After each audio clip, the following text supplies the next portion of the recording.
Hello friends, welcome to Pandi trends. 80s 90s கிட்ஸாக நீங்கள் அப்போ கண்டிப்பாக இந்த வீடியோ உங்களுக்கு தாங்க. இதை மறந்துருக்கவே மாட்டீங்க. ஒரு சூப்பரான தேங்காய் மிட்டாய் நிறைய பொட்டி கடைகளில் நம்ம வாங்கி சாப்பிட்டு பழக்கமான ஒரு மிட்டாய் தான் இது. இப்போ மறந்து போயிருக்கு. இதை நம்ம வீட்டில் செஞ்சு ட்ரை பண்ணி பார்ப்போன்றதுக்காக நான் ட்ரை பண்ணி உங்களுக்கும் ஷேர் பண்ணியிருக்கேன். இந்த சூப்பரான 90s 80ஸோட தேங்காய் மிட்டாய் எப்படி பண்ணலான்னு பார்க்கலாம் வாங்க. ஒரு பேனில் ஃபஸ்ட்டு ஒரு 1/4 கப் அளவுக்கு அரிசி மாவு சேர்த்துக்கோங்க. இந்த அரிசி மாவு லைட்டாக சூடு ஏறுற அளவுக்கு நம்ம வறுத்து எடுத்துக்கலாம். ரொம்ப கலர் மாறக்கூடாது, ஆனால் சூடு ஏறணும். அந்த அளவுக்கு நம்ம இதை ஸ்லோ ஃப்ளேம்லேயே வச்சு வறுத்து எடுத்துக்கலாம். இந்த மாதிரி கை வச்சு பார்க்கும்போது கை பொறுக்கிற சூடு இருக்கணும். அவ்வளோதான். இப்போ நல்லா சூடாகவே இருக்குது. இப்போ இதை நம்ம ஒரு பிளேட்டுக்கு மாற்றிக்கலாம்.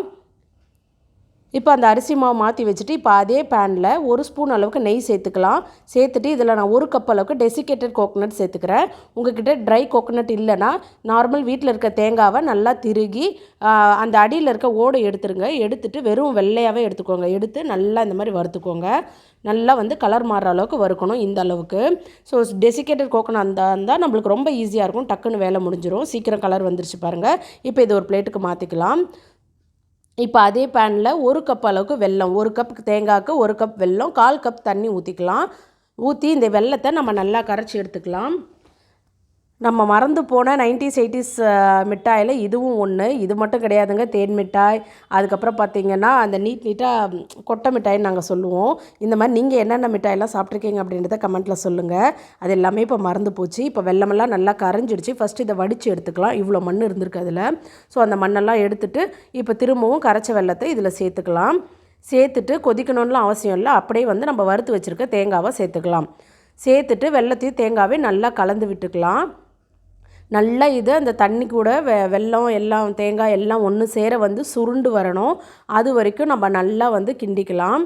நல்லா ஹை ஃப்ளேம்லேயே வச்சு கை விடாமல் கிண்டிக்கிட்டே இருங்க. பக்கத்துலேயே இருங்க, எங்கேயும் போயிடாதீங்க. அப்புறம் பாகு ரொம்ப முடுக்கிடும். நம்மளுக்கு சாஃப்டான தேங்காய் மிட்டாய் கிடைக்காது. அதனால் இந்த மாதிரி நல்லா பக்கத்துலேயே இருந்து இந்த தண்ணியெல்லாம் சுருண்டு இந்த அளவுக்கு சுருண்டு வர அளவுக்கு நல்லா வதக்கிக்கோங்க. இப்போ தண்ணியெல்லாம் சுண்டிடுச்சு. இப்போ நம்ம எடுத்து வச்சுருக்க அரிசி மாவை சேர்த்துக்கலாம். சேர்த்துட்டு லைட்டாக கிண்டி விட்டுட்டு அடுப்பை ஆஃப் பண்ணிவிடுங்க. அடுப்பை ஆஃப் பண்ணிவிட்டு நல்லா கிளறி விட்டு இந்த அரிசி மாவு தெரியாத அளவுக்கு நல்லா கலந்து விட்டுறலாம். ரொம்ப ரொம்ப டேஸ்ட்டாக இருக்கும். சாப்பிட்டு பார்த்தவங்களுக்கு கண்டிப்பாக இது தெரியும் இதோட டேஸ்ட் என்னன்னுட்டு. குழந்தைங்களுக்கும் டெய்லி நம்ம கொடுக்கலாம். இது 1 மந்த் வரைக்குமே கெட்டு போகாது. ஏர்டைட் பாக்ஸில் போட்டு டெய்லி கூட 2 பசங்களுக்கு ஸ்நாக்ஸாக கொடுத்து அனுப்பலாம். ரொம்ப ஹெல்த்தியான நல்ல டேஸ்டியான நம்ம 90s 80s காலத்தோட தேங்காய் மிட்டாய். இப்போ பாருங்கள் நல்லா இறுகி வந்துருச்சு. அடுப்பு ஆஃப் பண்ணியாச்சு. ஆற விட்டுறலாம். கை பொறுக்கிற சூடு வரணும். இப்போ ஓரளவுக்கு கை பொறுக்கிற சூடு வந்திருக்கு. இப்போ நம்ம மிட்டாய் செஞ்சுக்கலாம். இப்போ இந்த மூடியில் அப்படியே ஜென்டலாக ப்ரெஸ் பண்ணிங்கன்னா சூப்பராக அந்த உள்ள ஒரு டிசைன் கிடைச்சிரும். ஓரங்கள்லாம் அந்த விரிசல் இல்லாத நல்லா அழகாக நம்ம இந்த மாதிரி நல்லா உருட்டி எடுத்துக்கணும். உருட்டி எடுத்தோன்னா நல்லா சூப்பராக நம்மளுக்கு நம்ம பெட்டி கடையில் கிடைக்கிற மாதிரியே டிசைன் நம்மளுக்கு கிடைச்சிரும். அவ்வளோதான். ரொம்ப ரொம்ப சுலபம். வெறும் 5 நிமிஷத்தில் நம்ம இந்த ஸ்வீட்டை செஞ்சிடலாம். நம்மளோட மறந்து போன நம்ம சின்ன வயசு பருவத்தை ஞாபகப்படுத்துகிற மாதிரி ஒரு சூப்பரான தேங்காய் மிட்டாய் தான் இன்றைக்கி நம்ம சேனலில் செஞ்சு காட்டியிருக்கோம். இதே மாதிரி எல்லாத்தையும் செஞ்சு அழகாக அடிக்கிடலாம். நல்லா சூப்பரான டேஸ்டியான இந்த தேங்காய் மிட்டாய் நல்லா ஆறணும். ஆறுனதுக்கப்புறம் பார்த்திங்கன்னா நல்லா சூப்பர் சாஃப்டாக இருக்கும். அவ்வளோதான். நீங்களும் வீட்டில் ட்ரை பண்ணி பாருங்கள். வீடியோ பிடிச்சிருந்தா மறக்காம சேனலை சப்ஸ்கிரைப் பண்ணிக்கோங்க.